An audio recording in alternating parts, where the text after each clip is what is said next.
Vice ganda ibinuking si Kim Chiu sa bago nitong love life.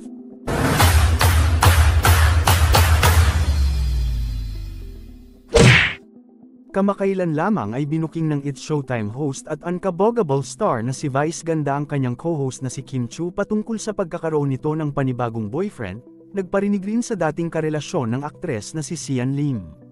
Sa kamakailang episode ng It's Showtime, sa segment ng Especially For You ay tila nakahanap si Vice ganda ng paraan para ibuking ang kasalukuyang estado ng puso ni Kim Chiu.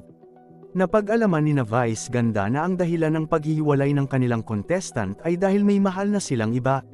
Si Kim Chiu ang pinasabi ni Vice ganda ng nasabing pahayag na game naman itong sinabi sa gamit ang masayang tono. Nilina naman ni Kim Chiu na kaya masaya ang ginamit niyang tono ay dahil kadalasan ay malungkot umano ang pagkakasabi ng katagang ito. Inulit ito Vice ganda na nakaharap sa screen at dunugtungan ng nauna ka lang.